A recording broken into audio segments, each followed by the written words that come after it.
औज़ुबिल्लाहि मिनश्शैतानिर्रजीम बिस्मिल्लाहिर्रहमानिर्रहीम अस्सलामु अलैकुम व रहमतुल्लाहि व बरकातहू।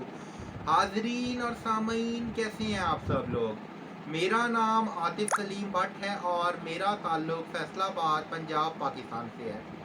आप सब लोग मेरा यूट्यूब चैनल देख रहे हैं। आप सबसे इल्तमास है कि आप सबको अगर मेरी वीडियोस पसंद आ रही हैं तो बराए मेहरबानी बेल आइकन पर प्रेस करें। इसके अलावा लाइक और कमेंट बॉक्स में भी अपने ख्यालात का ज़रूर इज़हार कीजिएगा। आप सबको मेरी ज़्यादा से ज़्यादा वीडियोस जो हैं वो मौसूल हो सकें।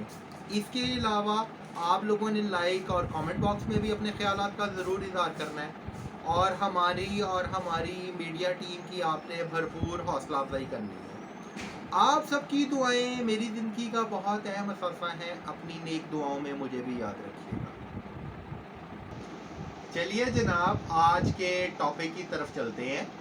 आज मुझे आप सबसे जिस बारे में बात करनी है वो ये बात करनी है कि हमारे यहाँ जो कोर्ट सिस्टम है, कोर्ट सिस्टम कितनी किस्म का है, ऑर्डर 21 जो है उसका इजरा कब से हुआ था, ऑर्डर 21 के अंदर कितने ऑर्डर्स जो हैं वो फॉल करते हैं, इसके फीचर्स क्या हैं, इसके feature honourable high court of Pakistan ने क्या डिफ़ाइन किए हुए हैं और इसके अलावा आइन के आर्टिकल्स क्या कहते हैं और ऑनरेबल जो जजेस हैं लोअर कोर्ट्स के, उनके ऊपर कॉन्टेम्प्ट ऑफ कोर्ट जो है वो कैसे चार्ज की जा सकती है और वो किस किस चीज़ की वायलेशन करते हैं। केस के दौरान हमारे जितने पाकिस्तानी बहन भाई हैं उन्हें किन किन मुश्किलात का सामना करना पड़ता है और क्या क्या मिस्टेक्स करते हैं और वो जो जजमेंट्स हुई हैं ना उसकी जजेस खुद कैसे वायलेशन करते हैं, ये सारा मैं आज आपको बताऊंगा। जी जनाब, क्या आप लोग मेरे साथ हैं? तो अब स्टेप बाय स्टेप प्रोसीजर को फॉलो करते हैं और कोर्ट सिस्टम को देखते हैं। हमारे जो टॉप लेवल कोर्ट है जिसे एग्जेक्टिव कोर्ट कहते हो आप, तो उसमें कौन कौन सा कोर्ट आता है? उसमें आता है honourable supreme court of Pakistan. ठीक है जी, यानी पाकिस्तान का सबसे बड़ा इदारा कौन सा है? Honourable supreme court of Pakistan. उसके बाद सेकंड नंबर पे कौन से कोर्ट्स आते हैं? ऑनरेबल हाई कोर्ट्स, जितने भी हैं पैन पाकिस्तान में सर्व कर रहे हैं। ठीक हो गया, यहाँ तक बात की समझ आ गई। इसके बाद थर्ड लेवल पे कौन से कोर्ट्स आते हैं? थर्ड लेवल्स पे आते हैं जनाब डिस्ट्रिक्ट एंड सेशंस कोर्ट, यानी जहाँ पे अवामुन्नास के मामलात को सुना जाता है। डिस्ट्रिक्ट एंड सेशन कोर्ट में फर्दर कौन से कोर्ट्स होते हैं, इस चीज़ के बारे में मैं आपको बताऊंगा। इसमें दो तरह के कोर्ट होते हैं। एक कोर्ट ऐसा होता है कि जो क्रिमिनल केसेस को डील करता है, ठीक है, उसे आप क्या कहते हो? डिस्ट्रिक्ट एंड सेशन जज, एडिशनल डिस्ट्रिक्ट एंड सेशन जज। जिस तरह के एक मर्डर का केस आ जाता है तो उसको वो डील करता है, किसी को कोई फायर लग जाता है तो उस तरह के केसेस को डील करता है। इसी के अलावा इनके कुछ हेड बनाए हुए हैं उन्होंने, यानी उनमें से कुछ लोगों को उन्होंने पावर ऑफ अटॉर्नी देके बनाया हुआ है डिस्ट्रिक्ट एंड सेशन जज मल्टीपल केसेस, यानी वो क्रिमिनल केसेस को भी सुन सकते हैं, सिविल केसेस को भी सुन सकते हैं। सिविल केसेस में जज साहिबान जो गलतियां करते हैं उनको वो रेक्टिफाई करवाते हैं। रेक्टिफाई किस सेंस में करवाते हैं कि किसी ने कोई गलत ऑर्डर पास कर दिया है, टाइपिंग की उसने मिस्टेक कर दी है, उसने ऑनरेबल हाई कोर्ट के लॉ की वायलेशन कर दी है, तो उसको वो उसी जज से या उस जैसे किसी भी जज से वो रिपीट करवाते हैं। इसके अलावा आता है जनाब हमारा लोअर कोर्ट। लोअर कोर्ट में कौन से जजेस होते हैं? सिविल कोर्ट होता है जो प्रॉपर्टी के मामलात को डील करता है, पैसे के मामलात को डील करता है, पैसों के लेन देन के मामलात को डील करता है, जो रिलीफ के मामलात हैं उनको डील करता है, इस तरह की चीज़ों को डील करता है। इन्हें हरफिया में क्या कहा जाता है? जो सिविल कोर्ट के जजेस हैं इन्हें थर्ड क्लास जजेस भी कहा जाता है। जी जनाब, स्लैब के बारे में मैंने आप लोगों को इलेबोरेट कर दिया है कि स्लैब ऐसे ही चलती है। अच्छा, अब स्लैब जब चलती है ना तो स्लैब में आपने किन किन चीज़ों के ऊपर अमल दरामद करना होता है, इस बारे में कुछ ना प्यार मोहब्बत की बातें एक दूसरे के साथ शेयर कर लेते हैं। स्लैब में honourable supreme court of Pakistan ने कोई जजमेंट पास की है, लॉ पास की है, हमारे पार्लियामेंटेरियन ने कोई लॉ पास किया हुआ है, कोई ऑर्डर पास हुआ है, कोई ऑर्डिनेंस पास हुआ है, तो ऑनरेबल हाई कोर्ट अवामुन्नास और जितने भी तमाम जजेस, वकला साहिबान और अवामुन्नास के नुमाइंदे हैं ना, उन सब पर उस पर अमल दरामद करना ज़रूरी है। अनटिल अनलेस के जब तक वो नाफजुल अमल रहता है, वो चैलेंज नहीं हो जाता, उसकी कैंसिलेशन नहीं हो जाती, उसमें अमेंडमेंट नहीं हो जाती, उसमें कोई नए लॉ का एडिशन नहीं हो जाता। मिसाल देता हूँ, honourable supreme court of Pakistan ने एक लॉ पास कर दिया, ठीक है जी, उसमें फुल कोर्ट बेंच था honourable supreme court of Pakistan का। तो अब ऑनरेबल हाई कोर्ट के पास अगर एक पिटिशनर जाता है और वो पिटिशन उस लॉ को फॉलो करते हुए देता है, जब भी आप कोई पिटिशन दायर करते हो ना, तो उसमें आप क्या करते हो, आप ऑर्डर लिखते हो, ऑर्डर के रेफरेंसेस लिखते हो, अपने पास से नहीं कुछ लिख के लाते, अपने घर से नहीं कुछ लिख लाते। तो बात का होता ये है कि चूंकि हमारा पंजाबी कल्चर है, बहसों मुबाहिसा के दरमियान ना जजिस को ये लगना शुरू हो जाता है कि यार ये पता नहीं अपने पास से बातें बता रहा है। वो अपने पास से नहीं बातें बता रहे होते, रूल रेगुलेशन को 100% फॉलो कर रहे होते हैं। क्योंकि यहाँ पे नॉन प्रोफेशनल कल्चर है, उनको पता होता नहीं, ना जज को कुछ पता है, ना बेसिकली लोअर लेवल के जितनी काउंसिल्स हैं उनको कुछ पता होता है। उनको असिस्ट भी करी जाओ तो उनको समझ नहीं आ रही होती। तो इसलिए मैं चाह रहा था कि मैं प्रॉपर सेंस में असिस्ट करता ताकि बात वाज़ेह हो जाती। अच्छा खैर, मैं पॉइंट की बात पे वापस आता हूँ। Honourable supreme court of Pakistan ने एक ऑर्डर पास कर दिया। एक पिटिशनर गया, उसने वो ऑर्डर पढ़ा, ऑर्डर की कॉपी अटैच की, उससे उसने पिटिशन एडिट अप अपनी की और पिटिशन उसने पुट कर दी ऑनरेबल हाई कोर्ट में, ठीक है। और उसके साथ ऑनरेबल हाई कोर्ट में उसने ऑनरेबल सुप्रीम कोर्ट की बाकी भी लीगल रिक्वायरमेंट की फॉर्मेलिटी पूरी करते हुए अटेस्टेड कॉपीज ऐड कर दी, विटनेसेस ऐड कर दी, chapter wise each and everything उसने ऐड कर दिया। यहाँ तक मेरी बात की समझ आ गई। अब अगर एक, मैं मादरत के साथ बात कर रहा हूँ समझाने के पॉइंट ऑफ व्यू से, ऑनरेबल हाई कोर्ट के हमारे जज साहिबान में से कोई उठ के कहता है कि जी आपने ये किस लॉ के तहत की है, भाई उसने लॉ ऊपर लिखा हुआ है, उस फाइल को पढ़ना आपकी रिस्पॉन्सिबिलिटी है। उसके अलावा उसने आपको प्रेजेंटेशन दी है, उसने आपको सबूत दिए हुए हैं। सबूत देने का मकसद क्या है कि यार ये 1 और 2 हेयरिंग्स के अंदर वाइंड अप हो, केस जो है क्लोज हो, अगलों के पास सबूत है तो वो लेके आए तो इसको प्रोलॉन्ग करें, नहीं सबूत तो यार फारग करें इसको। जो मैं एज पर प्रेयर कह रहा हूँ, जो मैं मांग रहा हूँ, ला मुझे फाइनल वर्डिक्ट में वो दे जो कि मेरा लीगल राइट बनता है, ठीक है जी। अब अगर उसमें हमारे ऑनरेबल हाई कोर्ट के जज साहिबान उन्हें कहेंगे कि जी नहीं ये हम ये नहीं कर सकते, हम वो नहीं कर सकते, तो हरफ़े आम में ये क्या हो जाएगी, ये हो जाएगा कि जनाब वो किसी सबूत के बगैर लॉ की वायलेशन कर रहे हैं। हमने पाकिस्तान कलमा शरीफ ला इलाहा इल्लल्लाहु मुहम्मद रसूलुल्लाह सल्लल्लाहु अलैहि वसल्लम के नाम पर हासिल किया था और कॉन्स्टिट्यूशन ऑफ पाकिस्तान में ईच एंड एवरीथिंग को तफसीली इलेबोरेट किया 1973 में जो एग्जिस्टेंस में आई। तो वो इन चीज़ों की वायलेशन कर रहे हैं, ठीक है। अब उसमें यार हमारी अपनी मर्जी का फैक्टर ख़त्म हो जाता है। हम पाबंद हैं, वो भी पाबंद है जिसने पिटीशन की है, और ऑनरेबल हाई कोर्ट के जजेस भी पाबंद है, क्योंकि एक जजमेंट पास हो गई है। या तो भाई जजमेंट को चैलेंज करो, 10 साल में डिसीजन है, 20 साल में है, उससे पहले जो उसने चीज़ लिखी है उसको तो उसका डिसीजन दो ना आप लोग, जो है उसकी कैंसिलेशन करवा लो, तो फिर नया लॉ अमल हो जाएगा। अगर नहीं करवा सकते तो उस पर अमल दरामद करने के पाबंद हो, क्योंकि वो चैलेंज नहीं हुआ, वो नाफजुल अमल हो चुका है, उसकी इम्प्लीकेशन हो चुकी है, उसकी इम्प्लीमेंटेशन हो चुकी है, उसमें आप एक लफ्ज़ का भी टेम्पर नहीं कर सकते, ठीक हो गया। इसी तरह अगर एक law honourable high court of Pakistan ने वजाहत के साथ बयान किया गया है, तो हजूरे वाला उसके अंदर भी जो निचले लेवल के कोर्ट है ना, जिस तरह लोअर क्लास कोर्ट हो गया, डिस्ट्रिक्ट एंड सेशन जजेस हो गए, या इस तरह के जितने भी हैं, वो अपनी मर्जी से उनका कोई भी जज कोई अमल परफॉर्म नहीं कर सकता। अगर उसने परफॉर्म करना है तो वो मैंने तरीका बता दिया, भाई क्लाइंट को तो आप डिसीजन दो ना, आप उसके बाद जाओ वो चैलेंज करो, चैलेंज करके उसकी कैंसलेशन कराओ, खुदा ना खास्ता अगर आप जीत गए तो वो नाफजुल अमल हो जाएगा, नहीं जीते तो अपनी मर्जी से कोई टेम्परिंग नहीं करनी शुरू कर देनी।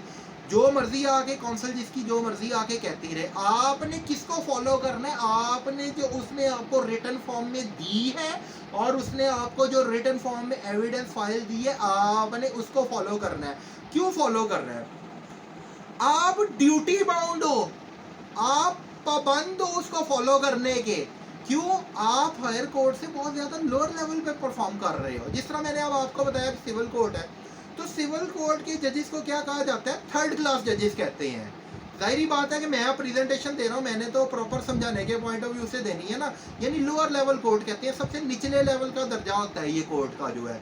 तो इसके पास ये इख्तियार नहीं है कि उसको एक ना हाई कोर्ट के ऑर्डर के अंदर अमेंडमेंट कर सके या honourable supreme court of Pakistan के ऑर्डर के अंदर अमेंडमेंट कर सके। चूंकि लोगों को पता नहीं होता, ये लोग करते क्या, इनको जज को खुद नहीं पता होता कि मैंने कौन सी डायरेक्शन में जाना है। लोअर कोर्ट के जो जजेस हैं, उमर दराज हरल हो गया या जितने भी जजेस हो गए, पूरे पाकिस्तान में जितने लोअर क्लास जजेस हैं ना, उनको सबको क्या कहा जाता है? थर्ड क्लास जजेस। अब आपने ये टर्म भी नोट की है, ठीक है। अपनी मर्जी से वो कुछ नहीं कर सकते। एक्चुअली यार हम सारे ना लॉ को परस्यू करने के पाबंद हैं, अपनी मर्जी से कुछ नहीं कर सकता मैं। आतिफ सलीम भट्ट है ना, मिस्टर आतिफ सलीम भट्ट जो है वो लॉ को परस्यू करने का पाबंद है। जज मिस्टर उमर दराज हरल है तो वो लॉ को परस्यू करने का पाबंद है, ठीक है जी। जज खालिद साहब है, खालिद बशीर साहब हैं, तो वो लॉ को परस्यू करने के पाबंद है, मल्टीपल केसेस के जो जजेस हैं। अब एक चीज़ जो है यार, वो ऑनरेबल सुपीरियर कोर्ट ने पास कर दिया, उसमें मैं क्या कर सकता हूँ? मुझे बताएं ना आप। जो है मैं तो चेंज नहीं करवा सकता। उसने जो चीज़ डिफाइन की होती है ना यार, वो सोच समझ के डिफाइन की होती है। अभी मैं आपको कुछ देर में बताऊंगा पूरी वजाहत के साथ कि उनका मैकेनिज्म क्या था, कैसे कैसे honourable supreme court of Pakistan ने ये चीज़ डिफाइन की है, ठीक है। हमारे यहाँ क्या होता है? हमारे यहाँ अपनी मर्जी का कॉन्सेप्ट है, टेम्पर कर जाते हैं, टेम्पर करके एंड में क्लाइंट सर पकड़ के बैठ जाता है कि यार मेरे पास तो डॉक्यूमेंटेशन की भरमार थी, मेरे पास तो इतने एविडेंस थे, मैं कैसे केस हार गया।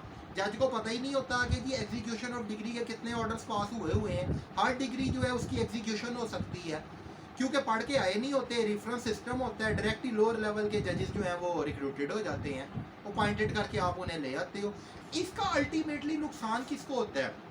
इसका अल्टीमेटली नुकसान हमारी नेशन को होता है, पाकिस्तान को होता है, लाखों करोड़ों लोगों को होता है। मैं एक कोर्ट की बात नहीं कर रहा, वो जलीलो ख्वार हो जाते हैं, पढ़ा उसने नहीं होता, अपॉइंट उसे पता नहीं किसने किया होता है, टेस्ट उसने नहीं पास किए होते, साइकोलॉजी का उसकी टेस्ट नहीं हुआ होता, उठा के बिठा देते हो। बाकी जो कौंसल आती है वो 2 सफ़े पकड़ती है, उसने भी आज से 20 साल पहले जो पढ़ा होगा, एक दूसरे से पूछ पूछ के 1-2 ला की शिकें लिख रहे होते हैं, पता है कोई नहीं ला क्या है। तो वो उसने क्या खाक रिप्रेजेंट करना है केस को, वो टेम्पर कर जाते हैं सबूतों में, जज टेम्पर कर जाता है डिसीजन में, बाद में कह देता है जी वो बच्चे से ड्राफ्टिंग की गलती हो गई। ये आप लोगों ने मजाक बनाया हुआ है। पाकिस्तान है यार, कोई एक्सपेरिमेंटल प्लेस नहीं है, किसी आप तजर्बागाह पे नहीं आए हुए। आपने अगर कोई रिसर्च वर्क करना है तो जाओ किसी तजर्बागाह पे करो। पाकिस्तान की तो जान छोड़ो, पाकिस्तान के लोगों की तो जान छोड़ो, लोग 10-20-30 साल जलीलो ख्वार होते रहते हैं आप लोगों की नादानियों की वजह से, आप लोगों की रॉन्ग सिलेक्शन की वजह से। और पैसे जिस तरह पूरे करके आप लोग इनकी सैलरी पे कर रहे हो, 2 लाख से ऊपर एक लोअर कोर्ट का जज सैलरी लेता है, तो ये परफॉर्मेंस दे रहा है। अगर वो एक गलत चीज़ देता है तो वो कौन सी कैटेगरी में फॉल करता है, यहाँ पे ये भी मैं थोड़ा सा बता देता हूँ। वो सहूलतकार बन जाता है दूसरी पार्टी का, वो करप्शन लेके भी बन सकता है, वो कोई रॉन्ग डिसीजन पास करके भी बन सकता है, वो टेम्परिंग करके भी पास कर सकता है। तो honourable supreme court of Pakistan ने उसकी भी सजा तजवीज़ की हुई है, जो मैं आपको लेटर ऑन बताऊंगा आज की वीडियो में। चलिए जनाब, अपने गुफ्तगू के सेकंड फेज की तरफ चलते हैं। अब मैं आपको बताऊंगा कि ऑर्डर 21 क्या है, यानी हुक्मनामा 21 क्या है और किसे कहते हैं। जनाबे अली हुक्मनामा 21, जिसे हम लोग ऑर्डर 21 कहते हैं, ये पास किया था honourable high court of Pakistan ने। ऑर्डर 21 है क्या? ऑर्डर 21 हमें जितनी भी किस्म की एग्जीक्यूशन ऑफ डिग्रीज है ना, उनके बारे में वजाहत फराम करता है। ख्वाह वो पैसों से रिलेटेड है, माली मामलात से रिलेटेड है, इमूवेबल प्रॉपर्टी से रिलेटेड है, लेन देन से रिलेटेड है, बैंकिंग ट्रांजैक्शन से रिलेटेड है, पेटेंट राइट से रिलेटेड है, गुडविल से रिलेटेड है, डैमेजेस से रिलेटेड है, रेंटल अफेयर से रिलेटेड है। और इस तरह की बहुत सारी चीज़ों के बारे में ऑर्डर 21 हमें वजाहत करता है। अच्छा, अब ऑर्डर 21 जो है इसके अंडर जो है वो कितने ऑर्डर्स आते हैं? ऑर्डर 21 जिसे हम लोग ऑर्डर 21 कहते हैं, कुल मिला के 106 ऑर्डर्स का मजमुआ है। कितने ऑर्डर्स का मजमुआ है? 106 ऑर्डर्स का मजमुआ है। 106 ऑर्डर्स इसके अंदर जम हुए हैं। मिसाल देता हूँ आपको कि अगर कोई शख्स अपनी तफसीली पिटिशन में या ऑब्जेक्शन में ये लिख देता है enabling all provisions of law, तो इसका मतलब है कि वो ऑर्डर 21 के साथ साथ क्या क्या चीज़ें मांग रहा है, वो 106 चीज़ें जो है या 106 ऑर्डर्स का जो मजमुआ है वो मांग रहा है। समझाने के लिए मैं आपके साथ उर्दू में बात कर रहा हूँ, ठीक है जी। अब ये ऑर्डर जो है इसकी इब्तदा कहाँ से होनी शुरू हुई और ये वजूद में कैसे आया, और 2018 में ये नाफजुल अमल कैसे हुआ पूरे पाकिस्तान में, और पाकिस्तान के अलावा हमारे हमसाया मुल्क भारत में ये चल रहा है, बांग्लादेश में चल रहा है, श्रीलंका में चल रहा है, इंग्लैंड में चल रहा है, और इनके मैं लेटर ऑन आपको केसेस की भी एग्जांपल दूंगा। जनाबे आली सबसे पहले इसकी जो इब्तदा है ना वो कराची से हुई है। ऑनरेबल सिंध हाई कोर्ट ने डिसीजंस पास किए हैं, एक डिसीजन नहीं पास किया, उन्होंने 40 से 45 इसके डिसीजन पास किए हैं। वहाँ से ये ऑर्डर जो है ये वजूद में आया है, ठीक है। उसमें से उन्होंने इसके मुताबिक कौन से फैसला जात दिए हैं 2013 में, 2013 में उन्होंने फैसला दिया है Umar Junejo versus Muslim Commercial Bank case. Umar Junejo जनाब एक पर्सन था जो केस जीता था, उसे आप कहते हो जजमेंट क्रेडिटर या डिग्री होल्डर का लफ्ज़ यूज़ कर सकते हो। प्रॉपर हम लीगल टर्मिनोलॉजी को साथ लेके चलते हैं, लीगल टर्मिनोलॉजी की ग्लॉसरी को साथ लेके चलते हैं। केस हारा कौन था? मुस्लिम कमर्शियल बैंक, जिसे हम एमसीबी कहते हैं। तो एमसीबी जजमेंट डेटर हो गया, वो जजमेंट क्रेडिटर हो गया। एमसीबी ने उसे स्पेसिफिक परफॉर्मेंस का केस था, मखसूस परफॉर्मेंस का, उसे अदायगी करनी थी। उसकी अमाउंट में उन्होंने टेम्परिंग की थी, मिस अप्रोप्रिएशन उसे अकाउंटिंग एंड फाइनेंस की टर्मिनोलॉजी में बोला जाता है, वो किया था, वो पे ऑफ करना था, एमसीबी उसे नहीं दे रहा था। तो उसने कोर्ट से कहा कि जनाब अली मैं केस जीता हुआ हूँ तो आप मुझे ये रकम दिलवाएं। तो कोर्ट ने बैंक को ऑर्डर दिया, बैंक ने अपनी एसेट्स को सेल किया और उसको उसकी रकम पे ऑफ की जितनी अमाउंट वो डिमांड कर रहा था, ठीक है। इसके अलावा खैबर पख्तूनख्वा का एक केस है जनाब हमारे पास हुआ है। खैबर पख्तूनख्वा में क्या हुआ था, जमान खान ने किया था जनाब खैबर पख्तूनख्वा बैंक के अगेंस्ट केस, तो वो जमान खान नामी एक बंदा जीता था, तो वहाँ से ये ऑर्डर जनरेट हुआ था।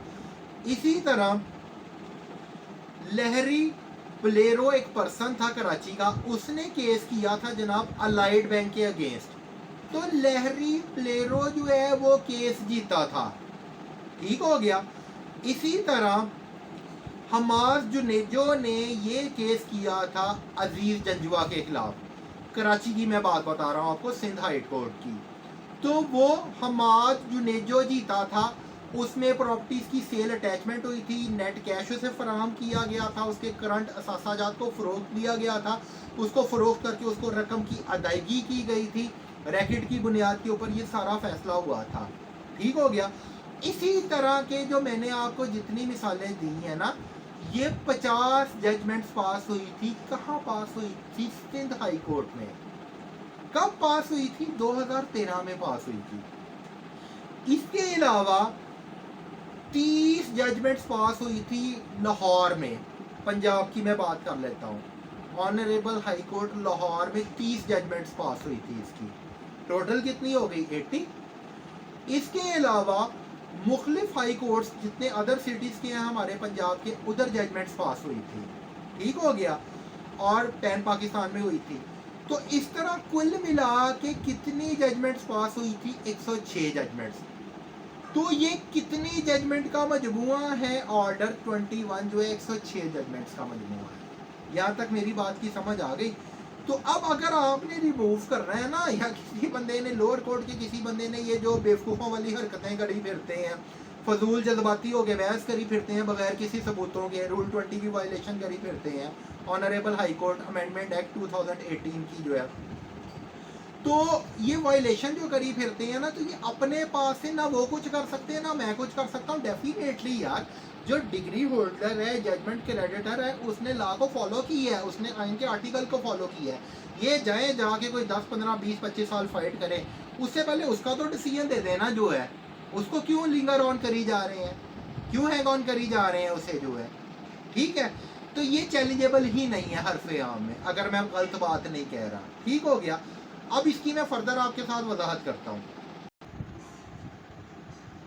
इसी तरह अब हम फैसलाबाद के एक केस की मिसाल ले लेते हैं, आतिफ सलीम भट्ट, उमैर सलीम भट्ट वर्सेस फरहान अली वगैरह।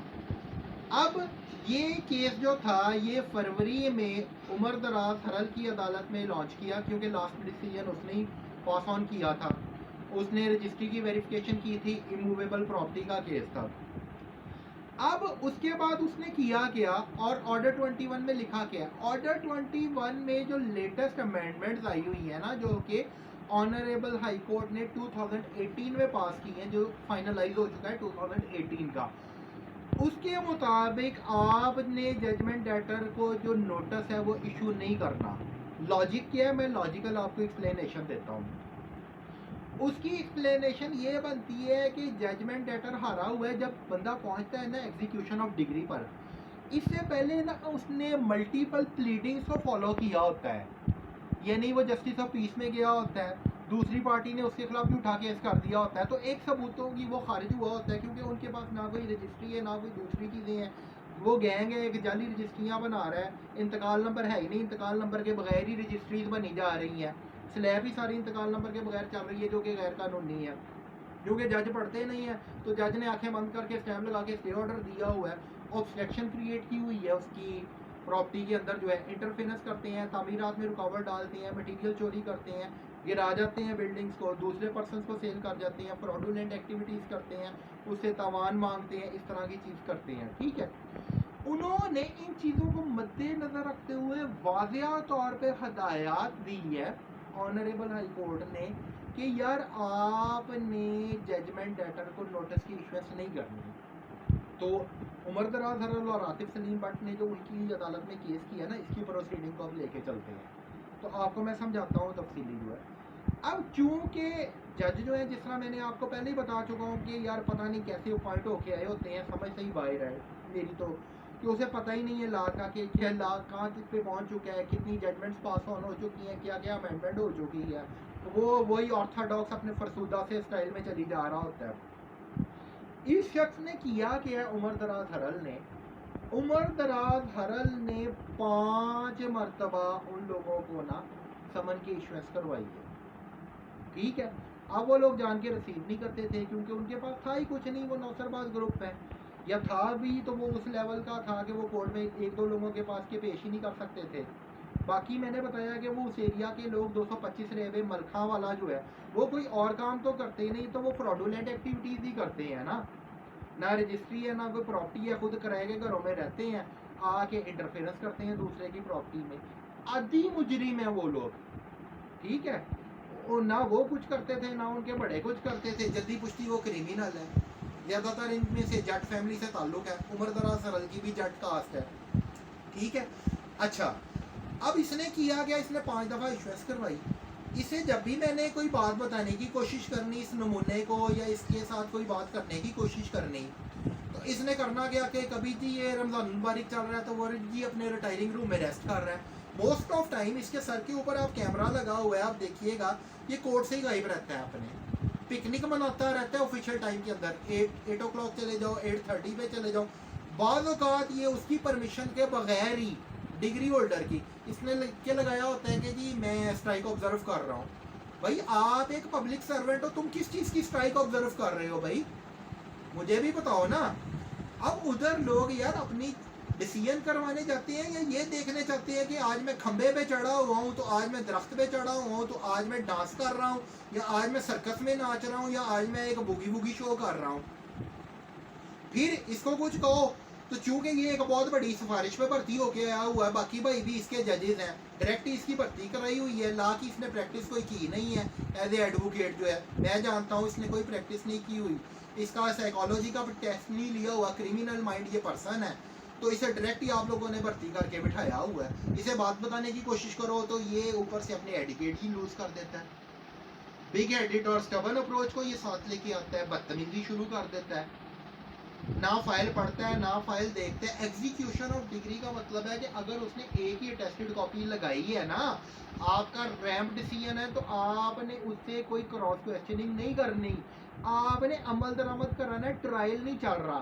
ट्रायल क्या होता है कि एक जीरो से आपके पास चीज चाहिए, इनिशियल स्टेज चाहिए, उसको आप स्टेप बाय स्टेप लेके चल रहे हो अनटिल अनलेस जब तक वो आपको सबूत नहीं दिखा देता। अगर एक बंदा सबूत दिखा देता है तो दरमियान वाली सारी प्लीडिंग खत्म हो जाती है, डायरेक्ट आपने पॉइंट डिसीजन के ऊपर एक आधा चांस देना, अगली पार्टी को नहीं कुछ निकलता तो आपने एक्स पार्टी डिसीजन दे देना उसके हाथ में जो है, ठीक है।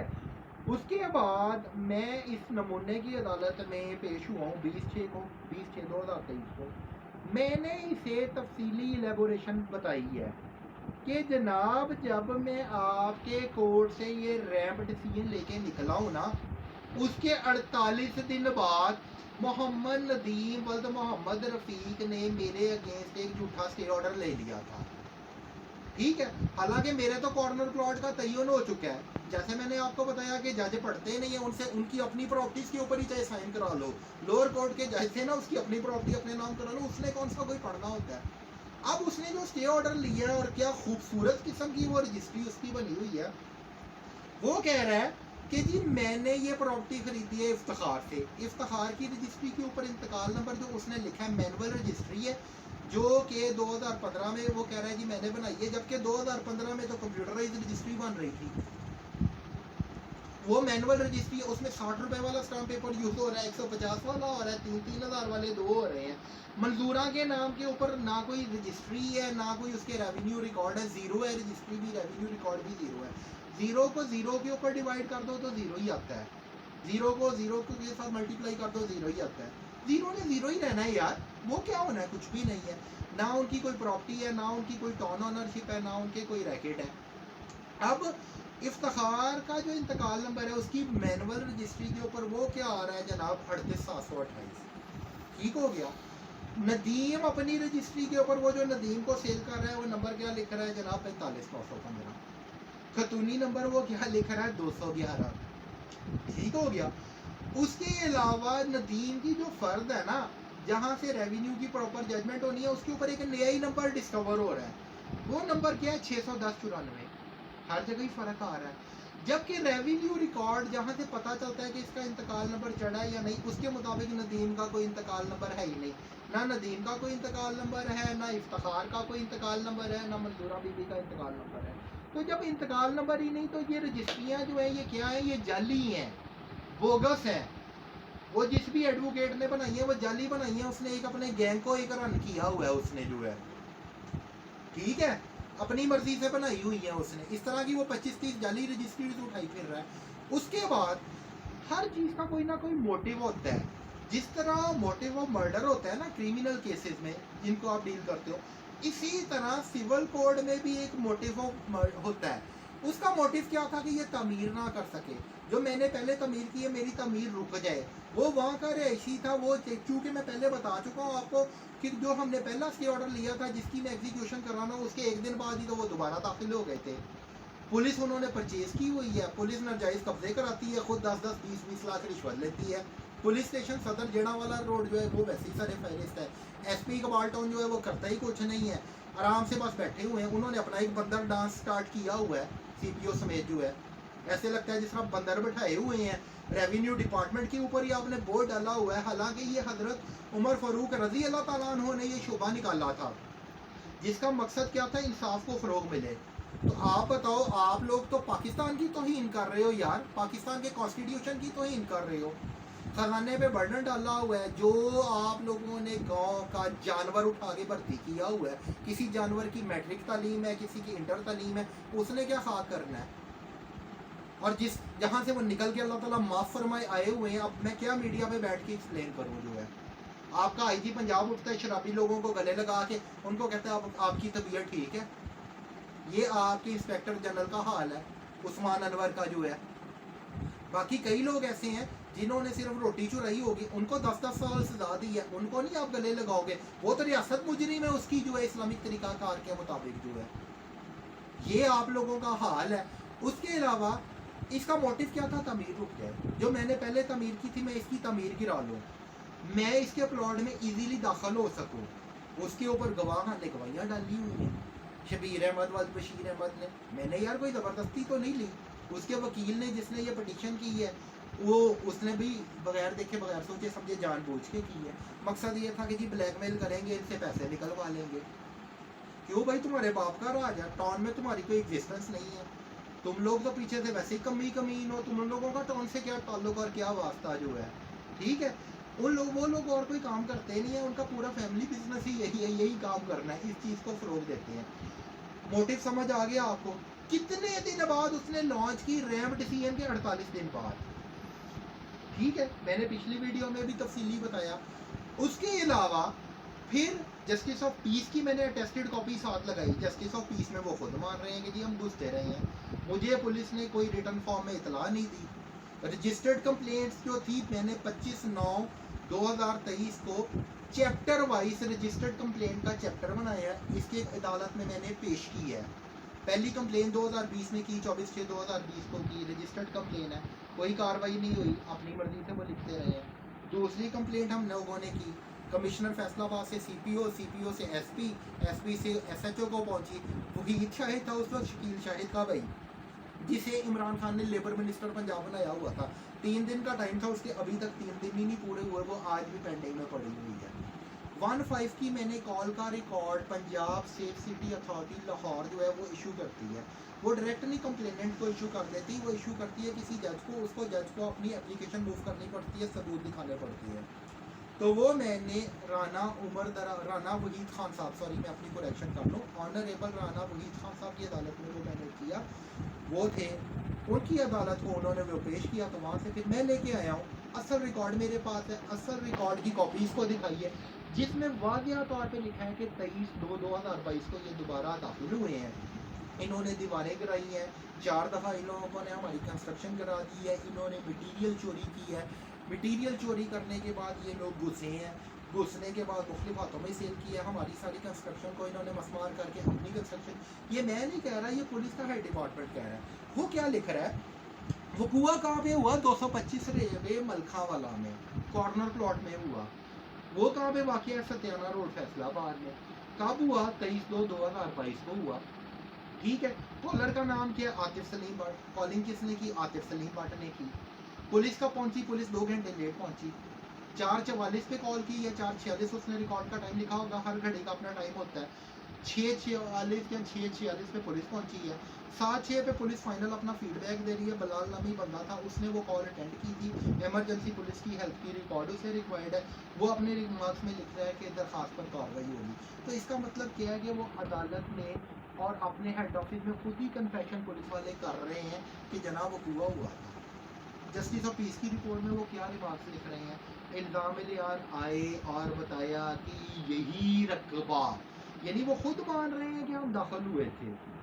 ठीक है, इफ्तिखार ने नदीम ने इफ्तिखार थे, और इफ्तिखार ने 2015 बीबी में मंजूरा बीबी जोजा मोहम्मद सदीक से खरीद लिया था। रजिस्ट्री खिलाफ है, वो तो जाली रजिस्ट्री है, मंजूरा के नाम पे तो कोई रजिस्ट्री नहीं। शबीर तो खुद कराए के घर में रहता है, इफ्तिखार की रजिस्ट्री उठाई फिरता था और कहीं फिरता था बंदरों की तरह डांस करके कि हमारा प्लॉट है। इसे अलियास गुजर नामी बंदे ने पनाह दी थी 225 रेलवे मलखावाला में, क्योंकि और तो वो कोई काम करते नहीं, इस तरह की एक्टिंग ड्रामे करते हैं। ये लोग कौन सा कोई रजिस्टर करवाते हैं किराएदार को, जिसको चाहे घुसा लेते हैं और बाद में कहते हैं हमसे गलती हो गई जो है। क्रिमिनल माइंड के लोग हैं, जज भी इसी तरह का क्रिमिनल माइंड है।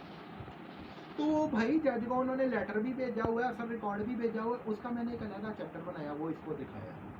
फिर तीसरी है, मैंने जस्टिस ऑफ पीस में जाने से पहले एक पुलिस कंप्लेन की थी, आतिफ सलीम भट्ट के नाम से रजिस्टर्ड है, उसका चैप्टर इसको दिखाया है। जाली रजिस्ट्रीज का जस्टिस ऑफ पीस का चैप्टर है, वो इसको दिखाया है। तो अगर एक जज अपनी मर्जी से कोई लफ्ज़ लिख देता है ना, जैसा कि उम्र दराज हरल है, तो वो उनका क्या बन गया? फैसिलिटेटर। फैसिलिटेटर को उर्दू में क्या कहा जाता है? सहूलतकार। सहूलतकार को कहते हैं मुजरिम। चाहे वो सिविल जज है या चाहे वो दूसरी किस्म का जज है। इसी तरह वो खुद लोग कन्फेशन कर चुके हैं, जस्टिस ऑफ पीस की पिटीशन में कन्फेशन कर चुके हैं, सिविल में कर चुके हैं। मैंने गवाहान की गवाहियों समेत इसको मल्टीपल चीज़ों के चैप्टर बताए। 30/3/2023 का ये मेमो एक्सेप्ट करके बैठा हुआ है। लेटेस्ट जजमेंट के मुताबिक ये मेमो एक्सेप्ट ही नहीं कर सकता। उसके अलावा इसने 5/7/2023 का रिजवान उमर अवान, इनका एक क्रिमिनल्स का एडवोकेट है, उसका लाइसेंस एक्सेप्ट करके बैठा हुआ है। ना उसका कोई जवाब आया है, ना उसके कोई सबूत आए हैं। अब तो मैं सबूत भी लगा चुका हूँ साथ। जवाब देने के लिए 1 महीने का टाइम होता है, वो मुद्दत ही ख़त्म हो चुकी है। ये मैं नहीं कह रहा, ये ला कह रहे हैं जो है, ठीक है। अव्वल तो मैंने बताया कि वो कहते हैं जवाब दो ही ना आप किसी किस्म का। तो उसमें तारिक अयूब ने फाइल को स्टडी नहीं किया। उसने कहा जी मैं पुलिस कमेंट को फॉलो कर रहा हूँ और ये फॉलो अप कर रहे हैं। ये आजकल एक ना नई बीमारी जनरेट हुई है जस्टिस ऑफ पीस के जजेस में, जो कि 22A/22B CRPC की जो पिटिशन है इनको डील करते हैं। और भाई जिसके वो रिमार्क्स को फॉलो कर रहा है वहीद शाहिद, जो शकील शाहिद का भाई है, जो कि आजकल किसी पार्टी में नहीं है, उसे टिकट भी नहीं मिला था किसी पार्टी से, वो तो खुद 35 दफ़ा टर्मिनेटेड पुलिस ऑफिसर है। और जिस SP superintendent of police Iqbal Town Mohammad Nabeel Khokhar ने साइन किए हुए हैं, वो तो एक मर्डर के केस में उसने FIR नहीं काटी थी, तो वो तो खुद टर्मिनेटेड एम्प्लॉय है। तो भाई ये टर्मिनेटेड लोगों के अगर ये मार्क्स को फॉलो कर रहा है, तो अगर मैं गलत नहीं कह रहा तो जज मोहम्मद तारिक अयूब, जबकि ये नाम के साथ टेम्पर करते हुए बास का अपनी नेम प्लेट में क्या लगाता है, तारिक अयूब जो है एडिशनल डिस्ट्रिक्ट एंड सेशन जज फैसलाबाद, ये खुद करप्शन की क्रिमिनल कैटेगरी में फॉल करता है, जिसके मुताबिक इसको सिर्फ 7 साल के लिए आपने जेल भेजना है, क्योंकि ये उनके रिमार्क्स को फॉलो कर रहा है। ऊपर से डिस्ट्रिक्ट आपका सिस्टम कल्परेट है। आप यूरोप के एनवायरनमेंट में नहीं फिर रहे कि आप परसेप्शन लेते फिरो कि आपका SHO इतना ही ट्रांसपेरेंट है। आपकी तो सारा बॉडी करप्ट है, टॉप टू बॉटम लेवल आपके करप्ट है, ठीक है। अब मैं आता हूँ इसके मेजर पॉइंट की तरफ। अब मैंने 25/9/2023 को इसको जमा करवाए, सारे सबूत इसे मैंने चैप्टर वाइज पेश किए। इसे चाहिए रिलीफ। अब किसने लेना होता है? रिलीफ लेना होता है डिग्री होल्डर ने। सेटिस्फेक्शन किसकी करनी है? ऑर्डर 21 के मुताबिक। मैं नहीं ये कह रहा, ये ऑर्डर 21 ने डिफाइन किया हुआ है, ये सारा डिग्री होल्डर की करनी है। ऑर्डर 21 में वाज़िया तौर पे लिखा है, अगर तुमने सुपीरियर लॉ कॉलेज में नहीं पढ़ा, उमर दराज हरल ने जहाँ से इसने LLM किया था, तो चलो मैं बता देता हूँ, मालूमात में सबकी इजाफा हो जाएगा बड़े अच्छे तरीके से। पढ़ जो गई है इस तरह की उल्टे लेवल की जुडिशरी, जो गले हैं, मुसीबतें जो हमारे गले पड़ गई हैं, बेड़ा गर्क कर रहे हैं हम पाकिस्तानी कौम का। उसमें वाज़िया तौर पे लिखा है कि जनाब उनकी सेल अटैचमेंट करनी है। और किस में लिखा है? ऑर्डर 21 में लिखा है, स्पेसिफिक परफॉर्मेंस में लिखा है, उनकी मालियत आपने अटैच करनी है। मालियत अटैच करने के पीछे लॉजिक क्या है? ऑनरेबल हाई कोर्ट का जो उसने ऑर्डर 21 पास किया है, ये भी अब सुन लो मेरे से गौर से यहाँ से बैठ के, क्योंकि तुम फिरते रहते हो, तुम्हें पढ़ने लिखने का शौक नहीं है, तुम्हें जज बनने का शौक है, और ऊपर से ये शख्स प्रमोशन होने के ख्वाब देख रहा है, जो बंदा स्वीपर की जॉब के लिए डिजर्व नहीं करता। उसमें वाज़िया तौर पे लिखा है सेल अटैचमेंट करनी है। उसी में ही वाज़िया तौर पे पॉइंट 2 में लिखा है कि अगर जिस तरह ये जाली रजिस्ट्रीज बना रहे हैं, उनकी कोई प्रॉपर्टी नहीं निकलती, तो उसे नकद रकम आपने उसके साजात फरोख्त करके दिलवानी है। उसके भी दिलवानी है, उसके सहूलतकारों के दिलवानी है। सहूलतकार उसके कौन है? पुलिस वाले जो है, मैं बता चुका हूँ। अब ये ना मुझे उस दिन कहने बैठ जाना कि मैंने ये नहीं करना, मैंने वो नहीं करना। तुम होते कौन हो ये कहने वाले कि मैंने ये नहीं करना, वो नहीं करना? थर्ड क्लास जज हो तुम, जो पाबंद है ऑनरेबल हाई कोर्ट का ऑर्डर को ओबे करने का। तुमने खुद बनाया ये ऑर्डर या मैंने बनाया ये ऑर्डर? जो है कौंसल ने क्या करना है? कौंसल से तुम लोग पूछी जाते हो, तुम्हारे सबॉर्डिनेट पूछी जाते हैं रिलीफ मैंने लेना है या उसने लेना है। उसके बाद फिर अपनी मर्जी से लिख देते हो और कहते हो जी उसे बात करने दो। लिखा हुआ है मैंने उस दिन 25/9/2023 को तुम्हें यही कहना था कि यार ये पढ़ लेना। तुम्हें 18 पेजेस पर मुहित मैंने वो दिया, सबूत सारे चैप्टर वाइज अटैच किए, अटैच कॉपी लगी हुई हैं। Punjab safe city authority Lahore के ओरिजिनल रैकेट्स लगे हुए हैं, उनकी जाली रजिस्ट्रीज को साबित किया हुआ है, उनकी जाली रजिस्ट्रीज की कॉपीज़ लगी हुई हैं, विटनेसेस की कॉपीज़ लगी हुई हैं। पढ़ना किसने है? उसके ऊपर लिखा हुआ है ऑर्डर 21 को ही पढ़ लेना। ड्राफ्टिंग में ना कोई गलती कर बैठना। आती ना इंग्लिश पढ़नी आती है, ना उर्दू पढ़नी आती है, अजीब ना ला का कुछ पता है, अजीब मुसीबत यार। आप लोगों ने कोई आतिफ सलीम भट्ट का केस तो नहीं ना डील करता, पाकिस्तान का बेड़ा गर्क कर रहे हो। 3600 मेरे पाकिस्तानी बहन भाइयों का ये केस डील करता होगा, फिर इसने कमीशन बना दिया उसमें। इसमें कमीशन बन ही नहीं सकता। तुमने अगर स्कूल कॉलेज में कोई प्रॉपर पढ़ा होता ना तो तुम्हें पता होता कि कमीशन नहीं बन सकता। एग्जीक्यूशन में किस चीज़ का कमीशन है? जब उसने तुम्हें 20 तारीख को वो अटेस्टेड कॉपीज दिखा रहा है, तुम्हें उर्दू इंग्लिश पढ़ने ही नहीं आती जो है, ठीक है। अब उसमें लिखा है कि जी उसको नेट कैश दिलवाना है, हरफे आम में उसकी कवरेज दिलवानी है। अब कवरेज की इस पर्टिकुलर केस में 2 किस्में हैं, ये भी मैं बता देता हूँ। जो मैंने 4 टाइम कंस्ट्रक्शन की है, मेरा जो नुकसान हुआ है वो पूरा करवाना है, वो नेट कैश में लेके देना है। उसमें वाजिया तौर पे लिखा हुआ है पॉइंट नंबर 3 को, अगर उसके आप पढ़ो ना, ऑर्डर 21 की जो जजमेंट 606 पास हुई है, कि इन्हें अरेस्टेशन जेल में भी भेजना है, यानी ये सारी सजाएं देनी है। ये नहीं होना कि जी अब ये कहने बैठ जाओ कि जी मैंने सिविल प्रिजन में नहीं भेजना। कॉन्टेम्प्ट ऑफ कोर्ट भी लगानी है इन्होंने। मैंने आपको दिया एक एडमिट फैक्ट है, क्योंकि मैं आपको ऑलरेडी टेस्टेड कॉपी दे चुका हूँ नदीम की पिटीशन की। एडमिटेड फैक्ट क्या है, और जिसे मैंने साबित किया है कि इसने वायलेशन, जो इसने स्टे ऑर्डर लिया है, इसने जाली रजिस्ट्री चलाई, बयान अल्फी जाली जमा कराया, गवाह की गवाहियाँ दिलवाई इसने, तो सेक्शन 420, 468, 471 का एक मुश्तरका FIR की लॉन्चमेंट करनी है। बैलफ का मैंने आपको पहले ही बताया है कि यार बैलफ जो है ना, सबसे पहले आपने जाना है RPO के ऑफिस, वहाँ एंट्री करनी है उसके रजिस्टर में। वो जिस पुलिस स्टेशन का कहे तो वहाँ लेके जाना है, वहाँ पे एंट्री करनी है। पुलिस स्टेशन सदर जड़ावाला रोड करप्ट है, मुझे उसके ऊपर एतबार कोई नहीं, मैं मीडिया पे साफ कह रहा हूँ। मुझे किसी पुलिस ऑफिशियल पे IG पंजाब समेत एतबार ही नहीं है, मैं तुम लोगों के मुंह के ऊपर साफ कह रहा हूँ। मुझे मजबूरी ये है कि डिसीजन ये तुमने पास किया हुआ है, मुझे तुम्हारे ऊपर भी 20/6/2023 का एतबार नहीं है। मैं तो तुम्हें चेक कर रहा था कि ये किस लेवल पे गिरता है, तो तुमने साबित किया कि तुम क्रिमिनल माइंड हो। ये जज क्रिमिनल माइंड है आपका, उमर दराज हरल जो है, जिसको आपने जज अपॉइंट किया है। अच्छा, वो कैश दिलवाना है, उन्हें 1 साल के लिए जेल में भेजना। सिविल प्रिजन में क्या होता है, उन्हें हथकड़ी नहीं लगती, वो अपने कपड़े घर से लेके जा सकते हैं। इस तरह की दूसरी जो मराहत हासिल होती है वो उन्हें देनी है, वो मैं नहीं दे रहा, वो लॉ कहता है 100% आपने लॉ को ओबे करना है। अब बात होता क्या है कि सिविल प्रिजन में 1 साल के लिए सिविल प्रिजन में भेजना है, ये वाजिया तौर पे बता दो, नहीं तो ये लोग क्या कहेंगे, या बेवकूफ़ों वाली हरकतें शुरू कर देंगे कि जी 11 दिन के लिए भेज दें। वो 11 दिन नहीं, मिनिमम टाइम 3 महीने का होता है, वो भी अगर उसने टाइम पीरियड ना लिखा हो।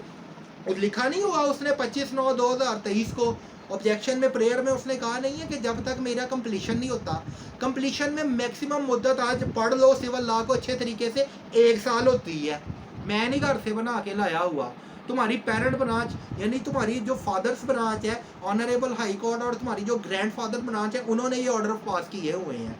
और तुम्हारे अलावा जो खालिद बशीर की पेरेंट्स ब्रांच है ना, उन्होंने ये ऑर्डर पास किया हुआ है। तुम्हारे जो बाप और दादा है ना, जिनके अंडर तुम काम करते हो, जहाँ से तुम्हें सैलरीज आती हैं, उन्होंने ये ऑर्डर पास किया हुआ है, ठीक है। 1 साल के लिए वो कॉन्टेम्प्ट ऑफ कोर्ट की एक अलहदा, और जिस तरह मैंने बताया सेक्शन 420, 468, 471 का अलहदा। पुलिस वालों के इनके साथ अलहदा वारंट जारी करने हैं, अन्नामालूम अफराद के अलहदा जारी करने हैं। मैं कोई टेम्परिंग नहीं करनी, मैं तुम्हें वाज़ेह तौर पे कह रहा हूँ। अब मैं तुम का लफ्ज़ क्यों इस्तेमाल कर रहा हूँ, मुझे खुद शर्म आ रही है कि यार मैं एक लॉ ऑफिशियल को जलील कर रहा हूँ मीडिया चैनल्स के सामने। तुम का लफ्ज़ मैं इसलिए इस्तेमाल कर रहा हूँ कि तुम खुद एक क्रिमिनल हो, तुमने उन्हें फैसिलिटेशन देने के लिए की। तुम मेरे दूसरे पाकिस्तानी बहन भाइयों के साथ भी यही करते होगे, वो एंड में सर पकड़ के बैठ जाते होंगे। इस तरह के जजेस आप लोगों ने भर्ती किए हैं, घर भेजें इसे तायात महल करें बगैर ग्रेजुटी, बगैर प्रोविडेंट फंड के। अच्छा, ये चीज, और उसके अलावा लिखा है अदर ग्राउंड्स। अदर ग्राउंड्स का मतलब है कि जो डिग्री होल्डर मांग रहा है उसे दो। उनकी जिस तरह मंजूरा एक एड्रेस लिख रही है कि जी 80 गाँव में मेरी प्रॉपर्टी है, तो उसकी 80 गाँव वाली प्रॉपर्टी को अटैच करना है, और देख लेना कि यार असल है कि वो भी तो कोई जाली रजिस्ट्रियाँ नहीं उठाई फिर रहे हैं लोग, जो है वो सेल करना, पैसे लेके देने हैं। अगर इनमें से ये किसी भी चीज़ में नाकाम होता है तो ये समझो ये डिसोबे कर रहा है। किसके ऑर्डर को कर रहा है? ऑनरेबल हाई कोर्ट की। तो मेरी honourable supreme court of Pakistan, honourable chief justice of Pakistan से अपील है कि इसको सहूलतकार की कैटेगरी में लाते हुए उमर दराज हरल के खिलाफ और इसके जितने आवारी हैं, जिन लोगों के नाम पटिशन में दर्ज है, जिस तरह के डिस्ट्रिक्ट एंड सेशन जज जो कि मल्टीपल केसेस को डील करता है वो आता है, इसके अलावा मोहम्मद तारिक अयूब आता है, इनको आपने मिसकॉन्डक्ट के केस में ताहयात नाअहल करार देना है, क्योंकि ये पढ़ते ही नहीं है, पढ़े बगैर ही डिसीजन दे देते हैं। ये एक नई बीमारी जनरेट हुई है इन लोगों के अंदर जो है। तारिक अयूब के अंदर भी ये बीमारी है, वो बहस उनकी खुश होता रहता है, सबूत उसने देखने नहीं होते। तो मैंने बताया तारिक अयूब करप्ट है, मैंने अभी आपको साबित कर दिया है कि जज तारिक अयूब जो है ना वो करप्ट है, आपका डिस्ट्रिक्ट एंड सेशन जज जो है। तो इनको 7 साल के लिए ना सिर्फ जेल में भेजना है, इनको सिविल प्रिजन में चले आप भेज दें और नाहल करार देना बगैर ग्रेजुटी बगैर प्रोविडेंट फंड के। और ये किसी भी जगह किसी भी गवर्नमेंट डिपार्टमेंट में जॉब के अहल नहीं रहेंगे जो है। 2 लाइनों वाले की बात क्या सुननी है जिसको खुद ही ला का नहीं पता जो है, ठीक है। इसमें मैं अब आपको कुछ चीज़ें बताता हूँ कि इसके अगेंस्ट मैं किस तरह एक्शन लूँगा अगर ये लॉ को डिसोबे करेगा। उमर दराज हरल जो है और इसके अलावा जो डिस्ट्रिक्ट एंड सेशन जज है जो मल्टीपल केसेस को डील करती हैं, फैसलाबाद में 2 हैं, ये भी मैं आपको बता देता हूँ।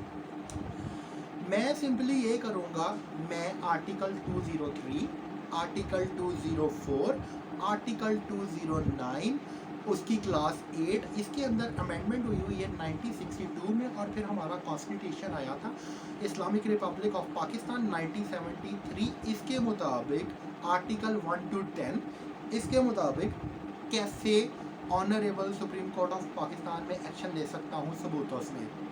इसमें वाज़िया तौर पे तमाम जजेस के डिसिप्लिन बयान किए हुए हैं, ठीक है। इसमें एक कैटेगरी आती है मिसकॉन्डक्ट, जो डिसिप्लिन को फॉलो नहीं कर रहा। डिसिप्लिन का मतलब है कि वो लॉ को फॉलो नहीं कर रहा। मैंने नहीं ये लॉ लिखा, अपने पेरेंट ब्रांच को फॉलो नहीं कर रहा, ग्रैंड पेरेंट को फॉलो नहीं कर रहा। जिस तरह उमर दराज अगर कोई एक लफ्ज़ की भी टेम्परिंग कर जाता है तो वो फॉलो नहीं कर रहा, ठीक है। तो उसमें उसको आपने करना क्या है कि उसको आपने सिविल प्रिजन में 1 साल रखना है, मिसकॉन्डक्ट का केस बनना है, ताहयात नाहल करार देना है। इसका ही नोटिफिकेशन पास हुआ है honourable supreme court of Pakistan का 2009 में, ठीक हो गया जनाब। सुप्रीम जुडिशल काउंसिल SJC का, ठीक है। उसके मुताबिक इन्हें नाहल करार देना है, इन्हें सिविल प्रिजन में डालना है। अब जाहिर बात है कि डिग्री होल्डर को तो आपने हर हाल में सेटिस्फाई करना है। आपने उम्र दराज हरल की पर्सनल प्रॉपर्टीज़ की सेलिंग करनी है, इसके साथ आपने डिस्ट्रिक्ट एंड सेशन जज जो मल्टीपल केसेस को डील करता है उसकी प्रॉपर्टीज़ की सेलिंग करनी है, और जो डिस्ट्रिक्ट एंड सेशन जज है जो पढ़े बगैर डिसीजन दे देता है उसकी प्रॉपर्टी की सेलिंग करनी है, या नेट कैश मुझे दिलवाना है, और इसके अलावा हिरासत में भी उन्हें रखना है। अब जब उन्हें हिरासत में रखना है तो उनको जो मराहत मिल रही है उसका भी मैं बता दूँ, 1 साल में टाइम पीरियड पहले ही बता चुका हूँ। उसमें 2 किस्में हैं, जो फौरी नुकसान हुआ है वो फौरी पूरा कराना है, बाकी जो तमीर चल रही है उसकी सेल अटैचमेंट अलहदा करनी है, या उसके बदले का नेट कैश अलहदा लेना है, 2 हिस्सों में से तकसीम कर लेना है। समझ आ गई होगी बात की, उम्मीद है। उसके अलावा आप लोगों ने जब उन्हें सिविल प्रिजन में रखना है ना, तो गांव के जो लोग हैं ना उन्हें थोड़े से हुनर भी आते हैं। मिसाल के तौर पे हुक्का बनाने का हुनर आता है, चिलम बनाने का आता है, किसी को कोई कटिंग का आता है, या इस तरह के दूसरे आते हैं, ठीक है। उन्होंने अपने हुनर से ही पैसा कमाना है, आपने डिग्री होल्डर से इसका पैसा नहीं लेना। ये ना हो कि मैं आज ही क्लियर कर दूं आपको कि आपको जी इसे सिविल प्रिजन में रखना है तो इसे मंथली पैसे भी दो जो है आपके ऊपर। मेरा तो आगे ही नुकसान किया हुआ है इन्होंने जो है इतना ज़्यादा। वो अपने हुनर के सर पे कमाए खाए, उसकी परमिशन है सुप्रिटेंडेंट ऑफ पुलिस से, वो ले सकता है, वो ले अर्न करे कमाए खाए, मेरे से नहीं कोई पैसा लेना आपने, और बैलफ खड़ा करना है इसके अलावा अपने तमीरात के लिए। जज़ाकल्लाह खैर, अल्लाह हाफ़िज़।